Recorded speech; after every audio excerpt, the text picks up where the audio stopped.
Welcome to Satsang. So beautiful to be together with you all. Merry Christmas Eve to those of you who celebrate. We start satsang always with a question that has come from our beautiful family who joined through this gift of the internet. And then we'll open it up to any questions that anyone here might have. So if you have a question, there's a microphone here. Don't be shy. There's no such thing as a wrong question or a stupid question or a silly question. People have this fear that, God, I've got this really stupid question. If it's important for you, chances are it's important for others. So there is nothing that's stupid, there's nothing that's silly. If it's a deep question for you, feel free to come to the microphone, share your name, share where you're from, and share the question. But we'll start with one that has come from our global audience.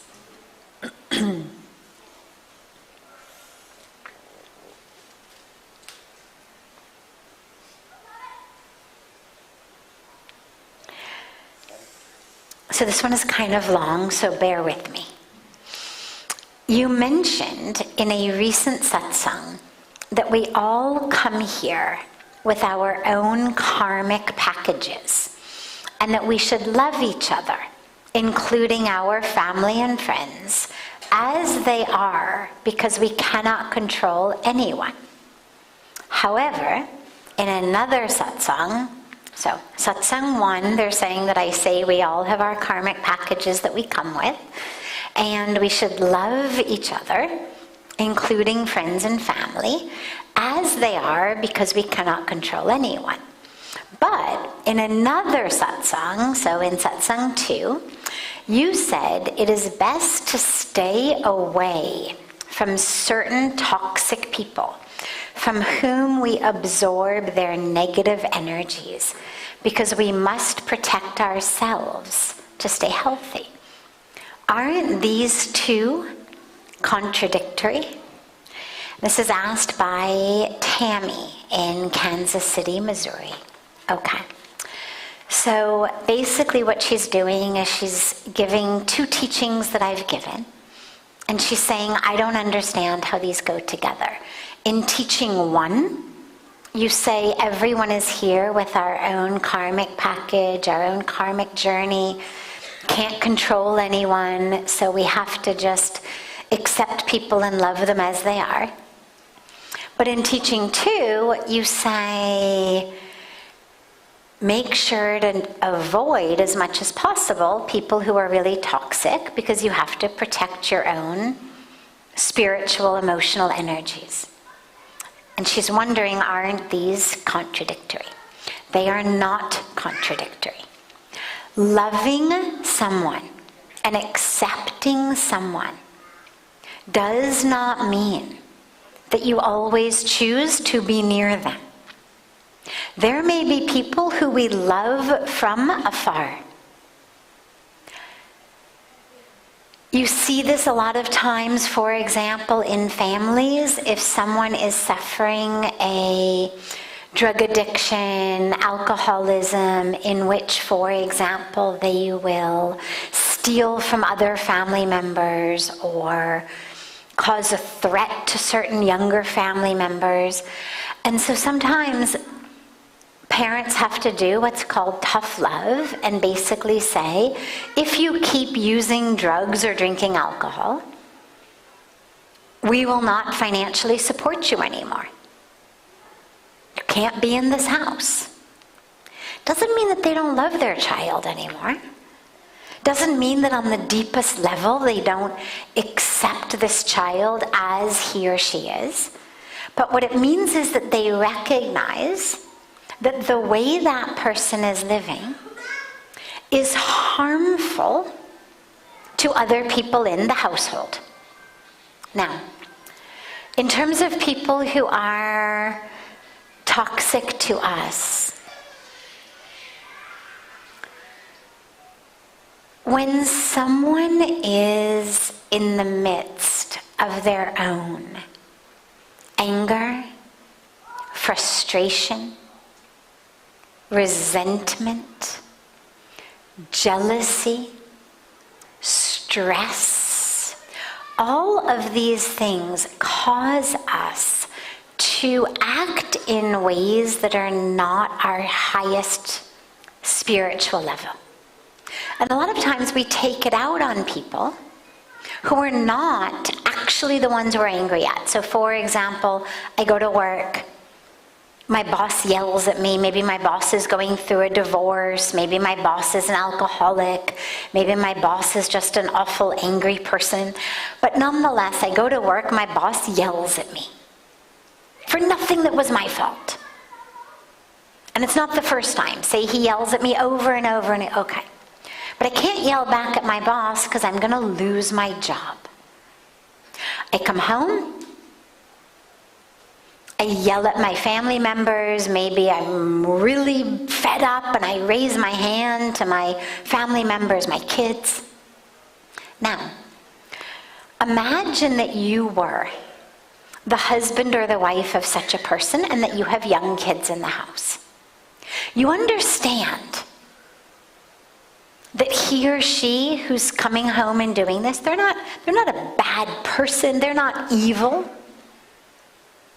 All that's happening is, due to their inability to work with their own frustration, resentment, anger, stress, they come home and they take it out on the family. You're not going to hate them. You're not going to dream of harming them. You're not going to stop loving them. But you may very well need to say, if this behavior doesn't stop, I am picking these kids up and we are getting out of the house. Because no matter how angry or stressed or frustrated you are, I cannot have you coming home and harming our children. Doesn't mean you don't love them. But it means that you need to protect yourself, maybe other family members, from this toxic energy. So those two things go together very easily. We love and we accept people as they are, because really, honestly, there's no other option. Not loving someone and not accepting them never changes people. It's never like, oh, you don't accept me as I am. Well, okay, I'll become a better person. People don't do that. They may act differently for a few short days or weeks to get you to like them or go out with them or not be angry at them. But it doesn't change them deeply on the inside. Our non-acceptance of how someone is doesn't change them. We think it will. We think if I just hold this grudge, if I just refuse to be nice to them, if I refuse to accept it, they will change. But people only change, very important life lesson, people only change for one reason and one reason only. Because they want to change. On a deep enough level that that desire to change is stronger than Newton's laws of physics of inertia and motion, that it's stronger than their habits, it's stronger than their personality, it's stronger than however many decades of life they've lived like that.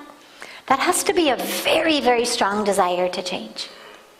And we can. People do change, but not because you want them to. They only change when they have a very deep, very personal, more powerful than anything else in their life desire to change. And honestly, it usually only happens when they are suffering so deeply in the way that they essentially hit what we call bottom, whether it's in addiction, whether it's in emotion, whether it's in way of life. But they hit bottom, whether it's physical, whether it's a doctor who says you're going to die, but something happens and makes them really want to change. But from our side, that's not our job, because all that does is lead to frustration and resentment and anger in us. Our job is to accept them as they are, to recognize as they are right now is exactly perfect for the karmic journey they are on, for the karmic package they have come into this world with.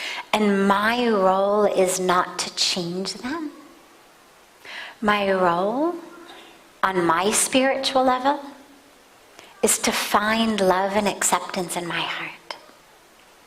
Because if I can't, then their behavior steals my peace.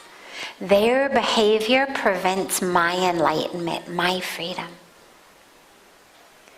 And that's just a power that we are not meant to give to anyone. So from our spiritual side, we love them and accept them as they are. And if the way they are being is toxic and harmful, we learn to love them from a distance. It's like the example that I give so frequently, during the time of COVID. If someone in your family got sick, you didn't stop loving them, you didn't kick them out of the house, you didn't yell at them through the door, how dare you, you're an awful person, make that COVID go away, stop the fever. You kept loving them. You accepted that they had this illness. You did whatever you possibly could do that they needed. But you also recognized that you had a very serious duty to your own health, to other family members, especially if you had kids or older parents or immune-compromised people. And that duty was to make sure that you didn't catch it. And so you loved them, but you loved them from the other side of a closed door. You loved them from the other room in the house. Maybe you went to a hotel. But you did whatever you needed to do to protect yourself, even though you love them, even though you accept them. Because those two things are not mutually exclusive. They are not contradictory. And the same thing is true when it's a disease in someone's mind, disease in their habits, disease in their beliefs that causes suffering, that causes toxicity. You love them from afar. Yeah, great question. I'm glad that you asked to clarify it. Other questions that anyone here has? Yeah, come to the mic. Yes, come. You don't need to wait to be called on, by the way. If you have a question, you can come.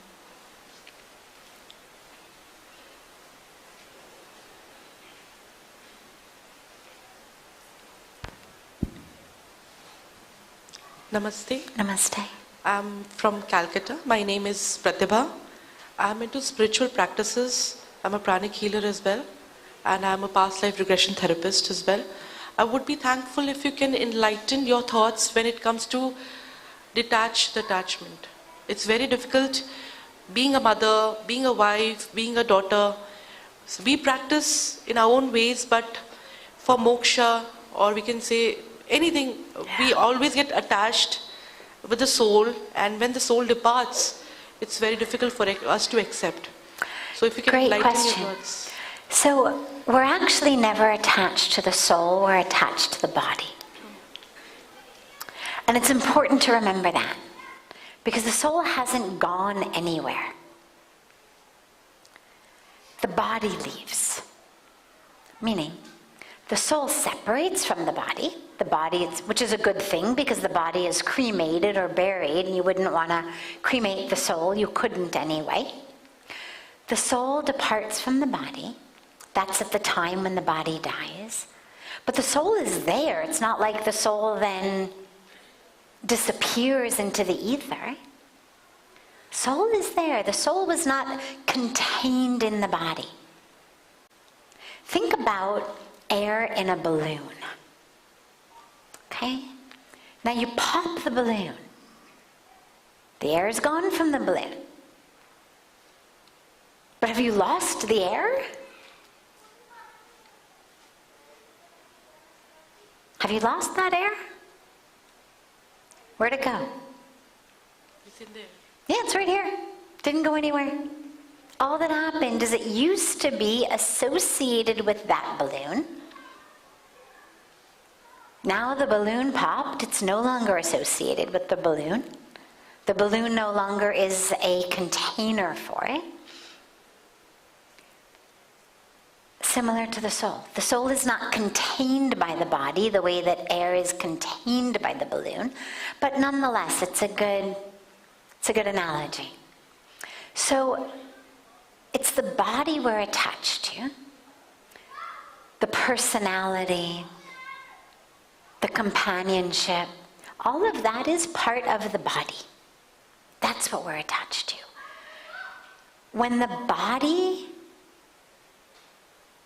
becomes devoid of that prana, of that life force, of the soul, it's when it goes from being a loved one to a body. And it happens in an instinct. I mean, in an instant. 1 minute, mom. Next minute, the body. 1 minute, dad. Next minute, the body. Literally. 2 minutes ago, you were talking to dad. Now dad dies. And it's who's going to remove the body. Right? 2 minutes ago, it was dad. All that has changed. They're still warm. All that has changed is the soul is no longer with that body. That prana has left the body. So first thing to remember is the body is what we are attached to. भैया इनको थोड़ा सा अपने आप कर दिया करो है ना. The detachment is not a detachment from the soul. It is a detachment from, not even from the body. It's a detachment from the way that the body behaves. When we speak about attachment, it's not usually just, oh, I love this person so much. It's, and I wish that they would talk like this, act like that, treat me like this, do that. That's the attachment. The attachment is to how that body behaves. Are you talking about the expectations? Absolutely. But the attachment is attachment to the expectations. We have an expectation, but now I am attached to the outcome of my expectation. So I may have an expectation that you are nice to me, but if I'm not attached to it, then even if you're not nice to me, okay, cello, my expectation wasn't fulfilled, big deal. But if I am attached to that, then when you are not nice to me, I am very hurt. And this is where Bhagavan Krishna teaches us so clearly in the Bhagavad Gita, let go of the attachment, not to the labor itself, not to the work itself, not to the person themselves, but to the fruits of that labor. Means let go of the attachment to how things turn out. Meaning, I've loved you. We'll call that my labor. Right? Labor is not only just, what I'm building with a hammer and nails or gardening. Labor is everything I do. My karma, my work. I love you. I'm nice to you. I do things for you. I help you. Now I have an attachment that you are going to be nice to me. That is essentially the fruits of my labor. Hare, I've been so nice to you. I've loved you for so long. I've done this. I've done that. How dare you not treat me with this love? That is the fruit of my labor. How you treat me is the fruit of my labor. How I treat you is my work. My dharma, you could say. And this is what Bhagavan Krishna reminds us over and over again. Do your dharma. Part of our dharma is to love, to have compassion. All of it, the whole spectrum. You do that. You be an embodiment of love. You be that friend to all. You be the caring one to all. But do not be attached to what comes back. So that's the key attachment that we need to let go of. In the family, it's not that we let go of loving each other. It's that we let go of the attachment of how each other is going to behave. Because that's the problem in the house. She's like this, he's like that, why don't you do this, and this one, and that one, and that. Ye janjar ho raha hai. We have in our minds an expectation of how people should be. Our expectation is based on how we are. And then we are attached to it happening like that. So definitely if you're looking for moksha, but even if you are only looking for a peaceful and happy and harmonious family life, it's not that letting go of attachment is for the sannyasis and the monks. People have that misconception. No, it's actually the only way to live happily in a family.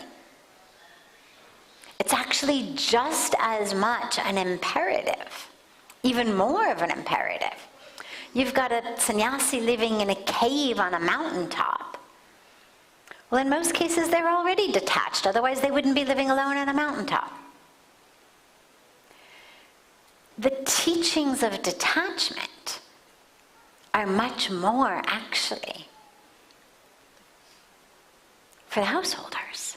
Be in the family, but don't let it make you stuck. Like the lotus, be in the muck, but don't get mucky. Be in it. The teaching is not pluck the lotus and take it out of the muck. It'll die eventually.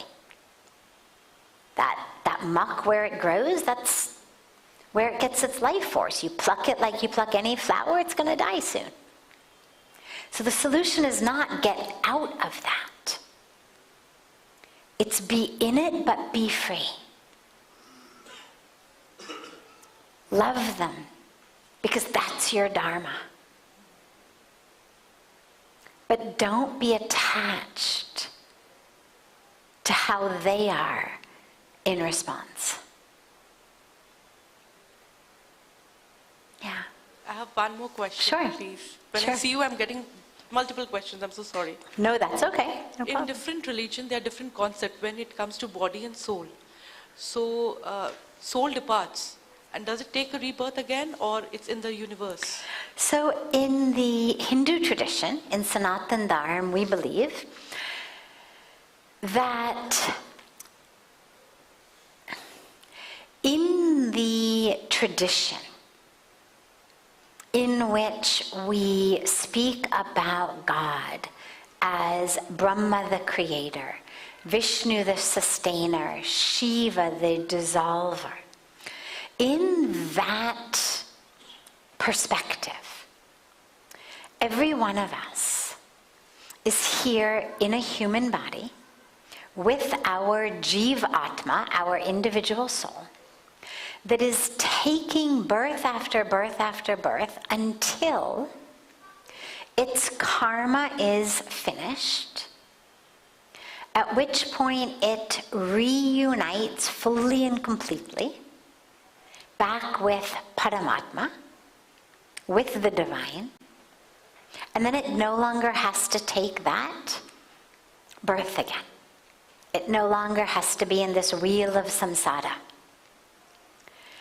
Now, that can happen while we're living also. You know, we speak a lot here about Jivan Mukti. Free while living. You could experience that moksha, that awakening, that enlightenment in your body. You don't have to wait till you die. And at that point, the body becomes a boon, a blessing, not a hindrance. And then we have many, many, many people, our gurus, avatars, awakened ones, who keep coming back. Not because they're stuck, not because they have to, not because they've got karmic bank accounts to work out, but because they are free and choosing to come back in a body to help others.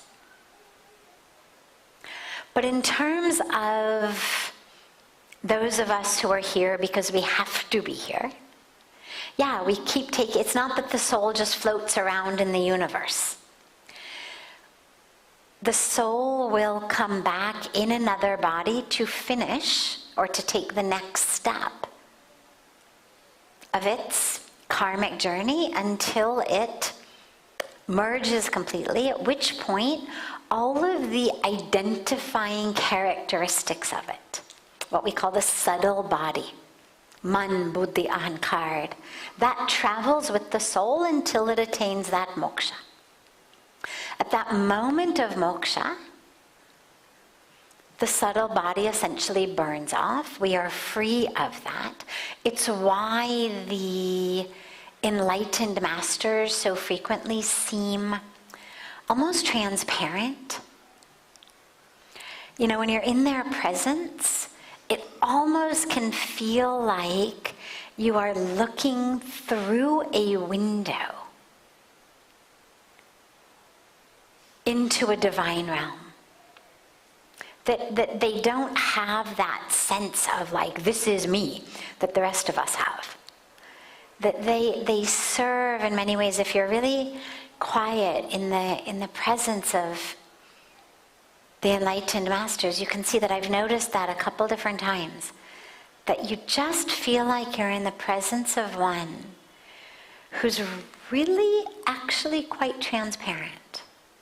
That there's no like sticky personality. It's not that they don't have beautiful personalities, they do, but it's not sticky in a way that when you're interacting with them, it's just a person, but that they are actually a window through which you can see.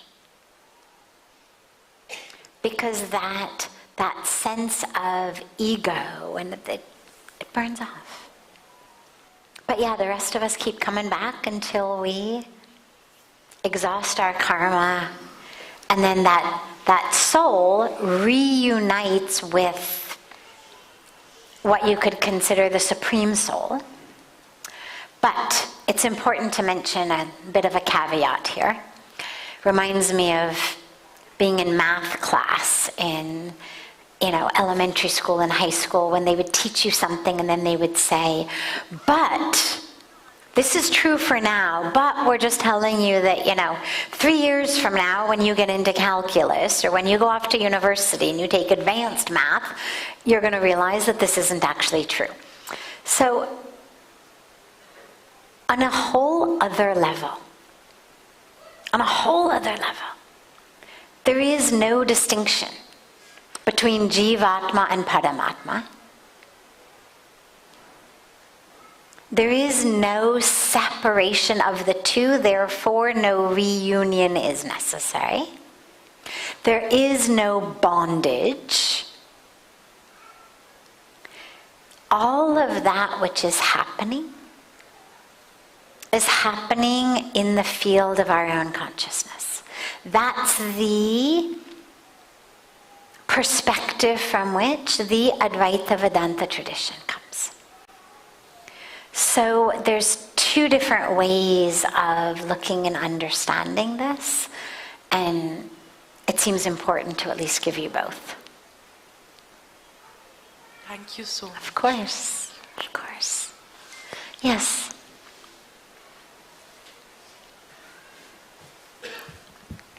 Har Har Mahadev Sadhviji. My name is Priyal Sharma and I'm 17 years old and I'm from Delhi. Wonderful. So my question is that in spite of working so hard for a particular goal, if you're not getting the desired results and you're not getting the results, so is it right to accept the destiny and move on, or should we do our karma towards the goal and like keep on trying until we achieve it? Great. Depends what the situation is. For example, you're 17.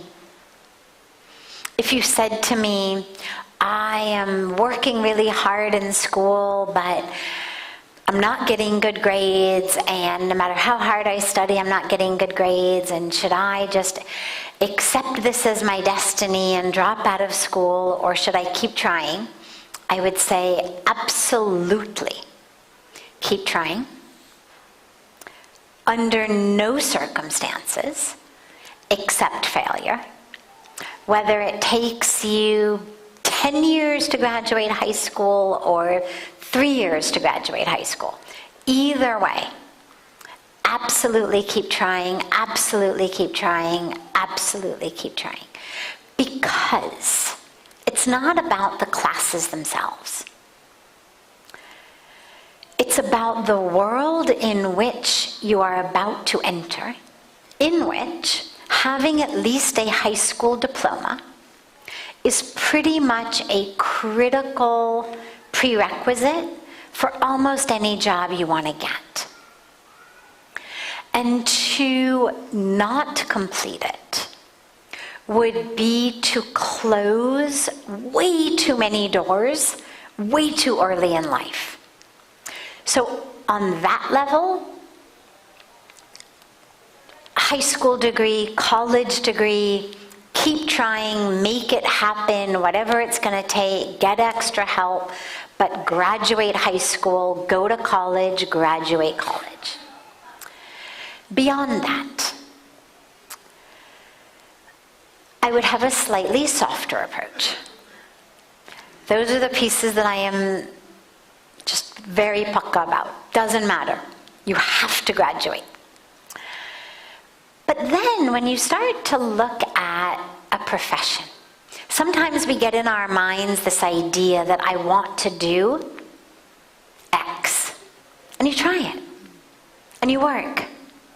And it doesn't happen. Don't give up right away, by any means. You will always face challenges. There will always be challenges. But in your working life, I would certainly say, and in not even work, but other things. Say you know, have a crush on a guy and you think, oh my God, he's my soulmate, like he's the one. Okay, try. But at some point, you would say, this is not in my destiny. I would not recommend that you spend the next 20 years, for example, trying to get some guy who doesn't appreciate you to appreciate you. I would say move on. His loss.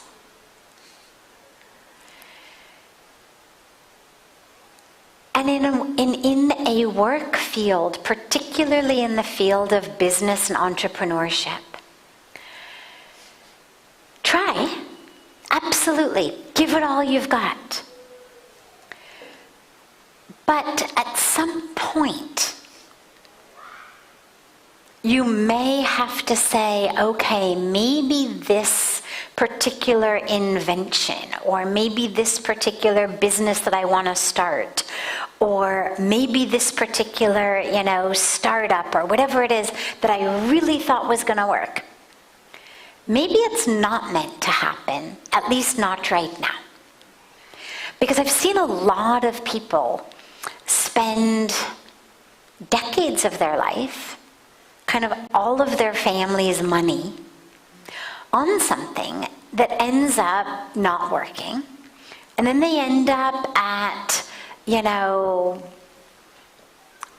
45, 50 years old. They've spent all of their, not only their money, but like all of their family's money, their friends' money, because they convinced everybody to invest in it. Keeps failing, keeps failing, keeps failing. At some point you would say, why don't you take a break from this? Try something else for a while. Try a different path. Maybe it's going to happen from you, but maybe not now. Now that you've taken everybody's money, why don't you get a different job, help pay them all back? Then try again. Maybe the technology isn't there. So it depends what the question is about. School, finish it. Definitely. Other things in life, make sure that you are staying committed, that you're having tenacity, that you're not becoming lazy, that you're not giving up. And yet also you don't want commitment to become stubbornness. There is a line in which if you are open and clear and not clouded by ego and desire and arrogance and illusion, you can see that this is just not the way the universe is going. Especially if everybody who loves you says to you, sweetheart, this is not the way the universe is going. That might be a good time to trust them, at least for a while. Doesn't mean forever. If you've got a dream that you're going to do this, great, this just may not be exactly the right time. Do something else for a few years, then come back to it. Okay? Does that make sense? I know it's ambiguous, but you've got a whole long life ahead of you. So different answers for different life situations. Thank you. Of course. Have a beautiful rest of your evening, everyone. A beautiful morning and day to our family joining us from all over the world. Tonight we got about almost an hour later than usual because we had our beloved Kailash Kherji with us in the Aarti with all of the beautiful songs, which was always such a gift. But just to mention it for those of you who are still going to be here tomorrow and afterwards, typically Aarti begins between 5:15 and 5:30. It ends around 6:15-ish. We start satsang around 6:30, 6:45. So if you're going to be with us tomorrow, which I hope everyone is still here tomorrow, be sure to